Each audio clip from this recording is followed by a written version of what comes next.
यानी दोस्तों आज मैं आपको बताऊंगा कि एक्सेल पर कैसे काम करते हैं हम लोग। ये हमारी फर्स्ट क्लास है एक्सेल में। जिन बच्चों ने अभी एक्सेल शुरू ही किया है या स्टार्ट करने वाले हैं तो ये क्लास उनके लिए होने वाली है। तो दोस्तों सबसे पहले हम लोग एक्सेल को ओपन करना सीखते हैं कि एक्सेल को ओपन कैसे करते हैं। ओपन करने के लिए दोस्तों आप लोगों को क्या करना है, आपको दोस्तों यहाँ से आपको देख रहे होंगे यहाँ पे टाइप लिखा हुआ है, आपको यहाँ पर एक बस एक्सेल टाइप कर देना है। दोस्तों आप एक्सेल टाइप करेंगे, आपका जो एक्सेल होगा इस लिस्ट में आ जाएगा। आपको इस एक्सेल एप्लीकेशंस पर क्लिक कर देना है। आपके पास जो भी एक्सेल हो कोई फर्क नहीं पड़ता, सारे एक्सेल ऐसे ही ओपन होते हैं। तो आप जैसे इस पर क्लिक करेंगे दोस्तों देखिए आपके सामने एक डायलॉग बॉक्स आएगा। ये एक्सेल का डायलॉग बॉक्स आ चुका है। आपको क्या करना है, यहाँ से इसे मैक्सिमाइज कर देना है। मैक्सिमाइज का मतलब हो गया दोस्तों ये पूरा आपका फुल स्क्रीन पर आ जाएगा। अब आप यहाँ देखेंगे आपके सामने एक ऑप्शन आ रहा है ब्लैंक वर्कबुक। तो दोस्तों आप बिगनर हैं, अभी आप स्टार्ट कर रहे हैं, आपके सामने देखिए काफ़ी सारे ऑप्शंस आएंगे। आपने इन ऑप्शंस पे काम नहीं करना है क्योंकि ये उन लोगों के लिए है जिन्हें एक्सेल ऑलरेडी आता है।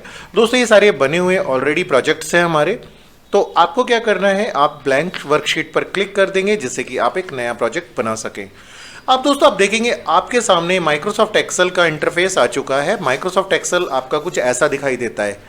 माइक्रोसॉफ्ट एक्सेल का दोस्तों आज के टाइम पे बहुत ज़्यादा यूज़ किया जाता है। आप किसी भी एमएनसी कंपनी में चले जाइए, आप तो मल्टीनेशनल कंपनी में चले जाइए या आप किसी भी बेसिक कंपनी में चले जाइए, छोटी से छोटी कंपनी में भी एक्सेल का यूज़ किया जाता है। अगर आप लोग सोच रहे हो कि एक्सेल सीखना है और आगे फ्यूचर है या नहीं इसमें, तो मैं आपको बता दूं कि एक्सेल का बहुत ही ब्राइट फ्यूचर है। अगर आप लोग सीख जाते हैं तो कहीं भी आराम से जॉब कर सकते हैं बहुत आसानी से। सो दोस्तों बस बने रहिए इस वीडियो क्लासेस में क्योंकि मैं आप लोगों को बहुत आराम से ट्रिक सिखाने वाला हूं माइक्रोसॉफ्ट एक्सेल्स को। तो जैसा कि आप देख सकते हैं मेरे सामने ये इंटरफेस आ चुका है माइक्रोसॉफ्ट एक्सेल का। आपको यहाँ पर दिखाई दे रहा होगा दोस्तों, ये देखिए ए बी सी ऐसे करके दोस्तों आपको बहुत सारे कॉलम्स दिखाई दे रहे हैं। ये देखिए देखो दोस्तों, तो एक्सेल में ये जो ए होता है हमारा, ये पूरा एक कॉलम होता है। आपको इसे कॉलम बोलना है दोस्तों। अगर आप लोग कभी कहीं जाते हैं इंटरव्यू में भी तो आपको इसे कॉलम से ही प्रेजेंट करना है। तो ये सारे कॉलम होते हैं दोस्तों हमारे। इसी तरह से दोस्तों आप देखेंगे यहाँ पर 1 2 3 ऐसे करके दोस्तों आपको यहाँ पर दिखाई दे रहा होगा। ये इसे रॉ पढ़ते हैं हम लोग। और जो आप जहाँ पर आप क्लिक कर रहे हैं जैसे कि मैंने यहाँ पे क्लिक किया दोस्तों, ये जो छोटा सा एक आपको बॉक्स दिखाई दे रहा है इसे हम सेल पढ़ते हैं। तो दोस्तों ये कॉलम, रॉ और सेल ये हमारे तीनों होते हैं यहाँ पर। अब बात कर लेते हैं दोस्तों एक चीज़ और, जब हम लोग कहीं भी किसी भी एक्सेल शीट्स पर क्लिक करते हैं, जैसे कि सपोज दैट मैंने यहाँ पर क्लिक किया, तो दोस्तों हमारा एक सेल एड्रेस भी होता है। जैसे कि आप देख सकते हैं यहाँ पे दोस्तों हमारा सेल एड्रेस है L15। L15 का मतलब क्या होता है कि आपके L कॉलम के 15 नंबर के रो पे दोस्तों देखिए या 15 नंबर के रो पे जो सेल सेलेक्ट है आपका, ये होता है आपका सेल एड्रेस। यानी दोस्तों आप यहाँ से भी अपने सेल एड्रेस को देख सकते हैं। आप देखिए यहाँ पे मैं क्लिक कर रहा हूँ तो आप देख रहे होंगे यहाँ पे अभी हमारा D9 हो चुका है।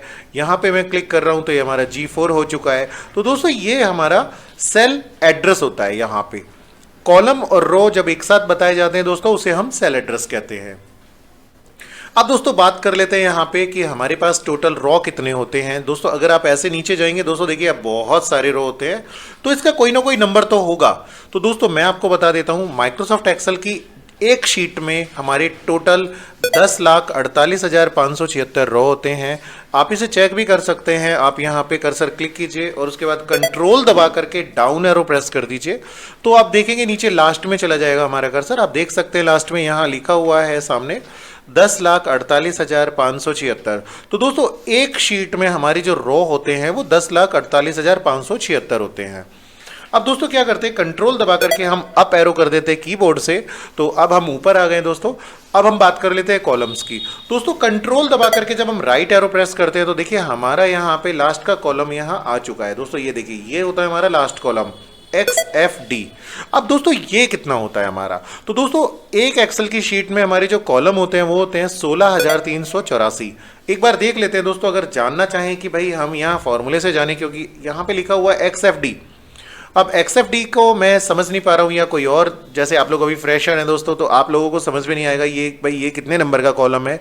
तो दोस्तों इसका एक बहुत सिंपल सा ट्रिक है। आप यहाँ पे इक्वल लगा करके यहाँ आप लिख दीजिए कॉलम। अब दोस्तों कॉलम लिख करके आपने ब्रैकेट को बंद कर देना है यहाँ पे और एंटर कर देना है। जैसे ही एंटर करेंगे दोस्तों देखिए इसका नंबर बता देगा 16,384। आपको कॉलम नंबर मिल जाएगा। तो इस तरीके से भी आप अपने कॉलम को जान सकते हैं कि वो कितने नंबर का कॉलम है। तो ये तो दोस्तों इंटरफेस की बात हो गई कि भाई एक्सेल में रो कितने होते हैं और कॉलम कितने होते हैं, सेल एड्रेस क्या होता है। दोस्तों देखिए, ये जो आपको सामने दिखाई दे रहे हैं ये सारे हमारे मेन्यू टैब्स होते हैं। मेन्यू टैब्स में क्या होता है दोस्तों, आप देखिए यहाँ पे फाइल होता है, होम होता है, इंसर्ट होता है। दोस्तों ये सारे के सारे ऑप्शंस अलग अलग काम के लिए यूज़ किए जाते हैं। जैसे कि फॉर्म हम बात कर लेते हैं दोस्तों यहाँ पे फाइल की, तो फाइल का काम हम करते हैं यहाँ से कि हम अपनी फाइल को सेव कर सकते हैं, यहाँ से ओपन कर सकते हैं, क्लोज कर सकते हैं। जैसा कि यहाँ देख सकते हैं आप, नया पेज लेना है, अगर आपको नई वर्कशीट लेनी है तो आप इस पर क्लिक कीजिए। अगर आपने कोई पुरानी फाइल बनाई हुई है तो आप इस पर क्लिक कीजिए। अगर आपने अपनी फाइल को सेव करना है तो आप इस पर क्लिक कर दीजिए। अगर आप अपनी सेव फाइल को दोबारा से सेव करना चाहते हैं अगेन किसी नए नाम के साथ, तो दोस्तों आप सेव एज करके उसकी कॉपी भी बना सकते हैं। प्रिंट से आप प्रिंट आउट निकाल सकते हैं। और दोस्तों एक ऑप्शन इसमें एक्सपोर्ट का आता है, आप यहाँ से अपने डेटा को एक्सपोर्ट भी कर सकते हैं किसी भी अदर फॉर्मेट में, जैसे कि PDF। इस तरीके से दोस्तों हम इन ऑप्शंस का यूज़ करते हैं। यहाँ पर हमारा होता है होम टैब।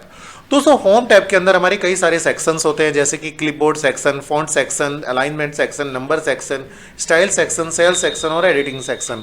इन सारे सेक्शंस को हम लोग अलग अलग काम के लिए यूज़ करते हैं। दोस्तों ये जो ऑप्शन होता है हमारा, यहाँ पर देखिए, ये मैंने अभी बताया था आप लोगों को, सेल एड्रेस होता है ये हमारा, और ये होता है हमारा फॉर्मूला बार, जहाँ से हम अपना फॉर्मूला पुट करते हैं, यानी फॉर्मूला लगाते हैं। दोस्तों यहाँ हम पूरी वर्कशीट में कहीं भी फॉर्मूला लगाएंगे ना, तो आपको वो अपना फॉर्मूला यहाँ पर दिखाई देगा। जैसे दोस्तों अब बात कर लेता हूँ मैं यहाँ पर एक छोटे सी कैलकुलेशंस की। मुझे एक छोटी सी कैलकुलेशन करनी है दोस्तों, मैं यहाँ से शीट को बड़ा कर देता हूँ। आपको अगर शीट को बड़ा करना है तो आप यहाँ से बड़ा कर सकते हैं। मैंने यहाँ पर एक वैल्यू लिख दिया 45, यहाँ लिख दिया 60, यहाँ लिख दिया 20, यहाँ लिख दिया 13। अब दोस्तों यहाँ पर मैं एक और वैल्यू लिख देता हूँ 5, 2, 3, 15। अब दोस्तों मुझे यहाँ पर कैलकुलेशन करनी है, बिल्कुल बेसिक कैलकुलेशन बता रहा हूँ दोस्तों मैं आप लोगों को। आप इक्वल लगा करके यहाँ से अपना फॉर्मूला स्टार्ट करेंगे। अगर आपको एक्सेल पर काम करना स्टार्ट करना है, यानी आपको फॉर्मूला लगाना स्टार्ट करना है दोस्तों, तो सबसे पहले आप इक्वल लगा दें, क्योंकि एक्सेल के अंदर आपका सेल तभी रिएक्ट करेगा जब आप इक्वल लगाएंगे। आपने इक्वल लगा करके दोस्तों यहाँ पर एक वैल्यू को दूसरी वैल्यू के साथ ऐड करा देना है। तो आप दोस्तों ऐसे कर सकते हैं, आप देख सकते हैं मैंने यहाँ पर क्या किया, ऐड का यूज किया, A1 प्लस B1, यानी आपका जो एक सेल एड्रेस था A1 का, वहाँ पे हमारी एक वैल्यू लिखी हुई थी 45 और B1 पे हमारी एक वैल्यू लिखी हुई थी 5। अगर हम दोनों का ऐड करना चाहते हैं, एडिशन करना चाहते हैं दोस्तों, तो बीच में प्लस रख देंगे और एंटर कर देंगे। देखिए दोस्तों आपके सामने आंसर आ जाएगा। अब आपने क्या करना है दोस्तों यहाँ पे इक्वल लगाना है और अभी दूसरी वैल्यूज को आप यहाँ से कैलकुलेट कीजिए। जैसे कि मैंने 60 लिया और मैं 60 को मल्टीप्लाई कराता हूँ 2 से। अब दोस्तों यहाँ मल्टीप्लाई के लिए आप सोच रहे होंगे मैंने यहाँ पे ये क्या लगा दिया, तो दोस्तों इसको पढ़ते हैं हम लोग एस्ट्रिक्स, इसे स्टार भी पढ़ते हैं, एस्ट्रिक भी पढ़ते हैं। आप यहाँ पे एस्ट्रिक का साइन लगा देंगे, ये नंबर पैड में आपके कीबोर्ड के राइट साइड में मिल जाएगा ये साइन। आपको ये साइन रख देना है बीच में और एंटर कर देना है। दोस्तों ये मल्टीप्लाई करके आपको देता है एक्सेल के अंदर। तो आप देखेंगे 60 का यहाँ पे 2 से मल्टीप्लाई होके आ चुका है। अब आप इक्वल लगाएंगे दोस्तों फिर से। अब आप 20 का यहाँ पे डिवाइड कर दीजिए 3 से। अब आप एंटर करेंगे दोस्तों, देखिए सेल एड्रेस आपका आ चुका है। A3 को हमने डिवाइड किया B3 से, एंटर किया तो हमारे सामने दोस्तों ये वैल्यू आ चुकी है 6 पॉइंट। और यहाँ पे देखेंगे दोस्तों पॉइंट लगा करके 6666 ऐसे कुछ आ रहा है। तो दोस्तों कई बार ये प्रॉब्लम आती है हमारे सामने कि भाई ये इतने सारे 6 क्यों, आप इसे कम करना चाहते हैं। तो दोस्तों यहाँ पर देखिए नंबर सेक्शन में आपको एक ऑप्शन मिलेगा डिक्रीज डेसिमल फॉर्म, आप यहाँ से क्लिक करके इनको कम कर सकते हैं दोस्तों। यहाँ से ये देखिए अब आपका बन गया 6.67, ये आपकी वैल्यू यहाँ पे बन गई है। अब दोस्तों क्या करते हैं, यहाँ पे हम इक्वल लगाएंगे और हमारा 13 जो है, इस 13 में से दोस्तों हमने क्या करना है, देखिए अगर मैं 13 में से माइनस करता हूँ 15 को, तो दोस्तों हमने क्या किया, देखिए स्मॉल वैल्यू में से बड़ी वैल्यूज़ को माइनस किया। तो जब हम लोग एक्सेल में ऐसा कुछ करते हैं तो एक्सेल हमें खुद ही बता देता है, देखिए कि हमारी माइनस वैल्यू आ रही है, यानी -2 आंसर इसका आ रहा है। अगर हम यहाँ पर एक बड़ी वैल्यू रख देते हैं, जैसे मैंने रख दिया यहाँ पे 25, अब 25 में से 15 माइनस करेंगे तो ऑटोमेटिकली आपका यहाँ पे 10 आ जाएगा। तो इस तरीके से दोस्तों हमने एक बेसिक कैलकुलेशन कर ली अपनी। अब बात कर लेते हैं दोस्तों यहाँ पे ड्रैग एंड ड्रॉप क्या होता है। दोस्तों देखिए यहाँ से एक होता है हमारा सीरियल नंबर, जैसे कि मुझे यहाँ पे एक सीरियल नंबर बनाने को कहा जाए कि भाई आप एक सीरियल नंबर बनाइए यहाँ पे, तो दोस्तों मैंने यहाँ पे सीरियल नंबर लिख दिया।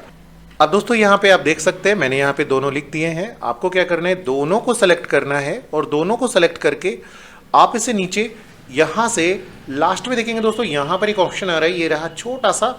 जब आप यहाँ माउस रखेंगे तो एक प्लस का निशान बन जाएगा ब्लैक कलर का छोटा सा। आपको इसे यहाँ से पकड़ के नीचे ड्रैग कर देना है। तो आप ये देखिए दोस्तों, यहाँ पे आपका सीरीज बन जाएगा इस तरीके से। एक और तरीका बताता हूँ दोस्तों मैं सीरियल नंबर बनाने का आपको। सीरियल नंबर अगर आपको एक बार यहाँ पे बनाना है तो आप ऐसे भी कर सकते हैं दोस्तों। आप एक टाइप कर दीजिए और इसे पकड़ के नीचे ड्रैग कर दीजिए। अब दोस्तों यहाँ पर जैसे आप ड्रैग करेंगे ये आपको एक ऑप्शन देगा, यहाँ से देखिए ऑटोफिल ऑप्शन। आपको क्या करना है दोस्तों, यहाँ पर क्लिक कर देना है और यहाँ से सीरीज बना देना है इसका। आप जैसे सीरीज बनाएंगे ये ऑटोमेटिकली यहाँ पे सीरीज में कन्वर्ट कर देगा और आपको ये पूरा एक सीरीज दे देगा। दोस्तों मैं आपको एक और तरीका बताता हूँ सीरियल नंबर बनाने का ही। एक और तरीका होता है हमारा, यहाँ पे मैंने SL नंबर लिख दिया। अब मैं यहाँ पर दोस्तों क्या करने वाला हूँ, मैंने यहाँ पे एक नंबर लिख दिया दोस्तों 1। और अब दोस्तों मैं यहाँ पे क्या करता हूँ, इस एक नंबर के नीचे क्लिक करके मैंने एक फॉर्मूले के थ्रू एक सीरियल नंबर बनाया, इक्वल लगाया और इस सेल के अंदर मैंने प्लस कर दिया 1।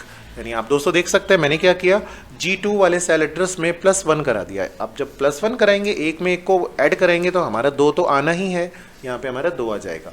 अब दोस्तों आपने यहाँ क्या करना है, आपको 2 पे क्लिक करके इसे पकड़ के नीचे ड्रैग कर देना है, तो आपको यहाँ पे सीरियल नंबर मिल जाएगा। ये भी एक तरीका होता है यहाँ पे काम करने का। अब दोस्तों इस तरीके से आप सीरियल नंबर बना सकते हैं। और भी बहुत सारे तरीके होते हैं दोस्तों। अब क्योंकि बेसिक क्लास है, आप लोगों को मुझे ज़्यादा डीप में नहीं लेकर के जाना है, पहले मैं आपको बता दूं सारी चीज़ें।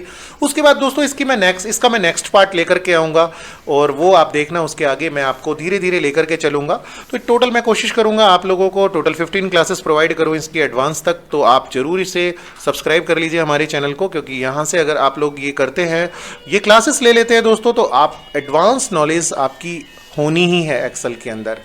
अब दोस्तों बात कर लेते हैं हम लोग अपने आगे। देखिए दोस्तों आगे अगर हम बात करें तो हमारे सामने बहुत सारे ऑप्शंस और भी होते हैं। जैसे कि एक ऑप्शन और सिखाता हूं दोस्तों मैं आपको, कॉपी करना। दोस्तों अगर आप लोग किसी वैल्यू की कॉपी करना चाहते हैं, जैसे कि मैंने यहाँ से इस वैल्यू को सेलेक्ट किया इतना, और मुझे इसकी कॉपी करनी है, तो क्या करेंगे, कॉपी करने के लिए आप इस पर राइट क्लिक कर लीजिए। राइट क्लिक करके दोस्तों आप यहाँ से कॉपी कर सकते हैं। कॉपी करेंगे यहाँ से, देखिए आपके सामने ये डॉट डॉट इस तरीके से चलने लगेगा। अब आप क्या करेंगे दोस्तों, इसे कॉपी करके दूसरे सेल एड्रेस पर क्लिक करके कहीं भी आप राइट क्लिक करें और दोस्तों इसे आप पेस्ट कर दीजिए। तो इस तरीके से दोस्तों इस डेटा को आप दूसरी जगह ले जा सकते हैं। ये कॉपी करने का तरीका होता है दोस्तों। ये चीज़ आप कट भी कर सकते हैं दोस्तों। अगर आप कट करेंगे यहाँ से, जैसे मैं करता हूँ 60 को मुझे कट करना है, 60 और 20 को, तो दोस्तों आपको यहाँ पे राइट क्लिक करके कट कर देना है। और कट करके दोस्तों आप यहाँ पर कहीं भी कर्सर को क्लिक करके आप यहाँ पे पेस्ट कर दीजिए। देखिए दोस्तों पेस्ट आप यहाँ से भी कर सकते हैं, साइन आपके सामने आ गया होगा। जैसे ही आप क्लिक करेंगे दोस्तों, देखिए यहाँ पर आपका पेस्ट, ये जो वैल्यू थी यहाँ से कट गई और आपको यहाँ पर सेपरेट मिल गई। तो इस तरह से हम लोग इस पर काम करते हैं। अब दोस्तों एक चीज़ और बताता हूँ मैं आपको, यहाँ पे हम कोई वैल्यू लिखते हैं, जैसे मैंने लिख दिया यहाँ पे फुल नेम ऑफ स्टूडेंट। तो दोस्तों मैंने यहाँ पे फुल नेम ऑफ स्टूडेंट लिखा, तो देखिए यहाँ पे हमारी वैल्यू यह कट चुकी है, यानी आपका जो यहाँ पे नाम होगा दोस्तों वो कट जाएगा। आपको क्या करना है, इसके लिए आपको कॉलम पे जाना है और कॉलम के पास बस यहाँ पर आपको जाना है, इसे माउस से दबाना है और ऐसे राइट की तरफ दोस्तों इसे आप ड्रैग कर दीजिए, तो आपको यहाँ पे पूरा नंबर्स दिख जाएगा। कई बार ऐसा भी होता है, हम लोग जब काम करते हैं एक्सेल पे तो हमारे सामने एक प्रॉब्लम आती है। जैसे मैंने नंबर लिखा दोस्तों, मैंने लिखा 9 8 ऐसे करके कुछ भी नंबर डाल दिया दोस्तों। ये मेरा फ़ोन नंबर नहीं है, प्लीज़ कॉल मत करना इस पर। अब मैंने यहाँ पर एंटर किया, तो एंटर करने पर हम लोग क्या करेंगे, यहाँ से जैसे ही एंटर करेंगे दोस्तों, देखिए ये हमारा यहाँ पे वैल्यू आ जाएगा। अगर हम कई बार सेल को छोटा रखते हैं दोस्तों, ये हमारा सेल एड्रेस छोटा होता है, तो हम यहाँ से इसको बड़ा भी कर सकते हैं। जैसे देखिए अभी मैंने छोटा किया, ये छोटा है हमारा सेल एड्रेस यहाँ पर, तो हमारी वैल्यू दिखाई नहीं देगी। ये प्रॉब्लम भी दोस्तों आप लोगों के सामने आती है। आपने क्या करना है, आपको कॉलम को बस अपने बड़ा कर देना है दोस्तों। देखिए इस तरीके से आप कॉलम को जब बड़ा करेंगे ना, तो आपकी वैल्यू पूरी पूरी यहाँ पे दिखाई देगी। अब दोस्तों बात कर लेते हैं यहाँ पे हम लोग एक और ऑप्शंस की। अपने छोटे छोटे ऑप्शंस है, पहले दोस्तों ये क्लियर करवा दूं मैं आपको, ताकि आपको थोड़ा तो पता चले कम से कम एक्सेल के बारे में। अब आपको बिल्कुल ही नहीं पता होगा एक्सेल के बारे में, तो मैं आपको कितना भी अच्छा सिखा दूं आपको समझ में नहीं आएगा दोस्तों। तो आप सबसे पहले इस वीडियो को आराम से देखिए, आराम से समझिए और इसके नोट्स बनाते चलिए साथ साथ कि मैं इसमें कर क्या रहा हूँ। अब दोस्तों बात कर लेते हैं, यहाँ पे एक और ऑप्शन हमारा आता है मार्ज एंड सेंटर। दोस्तों ये जो ऑप्शन होता है ना, एक्सेल में सबसे ज़्यादा यूज़ किया जाता है। अगर आप कभी बिल बना रहे हो एक्सेल के अंदर, तो आपको कंपनी का नाम लिखना होता है। अब नाम तो हम तब लिखेंगे ना जब हमारे पास यहाँ पे हमने एक सेल एड्रेस को सेलेक्ट किया होगा। जैसे कि दोस्तों मैं चाहता हूं कि भाई मुझे यहाँ पे इन सब के ऊपर कंपनी का नाम लिखना है, तो आप राइट क्लिक करके इंसर्ट कर सकते हैं यहाँ से रॉ। दोस्तों मैंने यहाँ पे रॉ इंसर्ट कर दिया, जैसे मैं ओके करूँगा हमारा एक रॉ यहाँ पे आ जाएगा।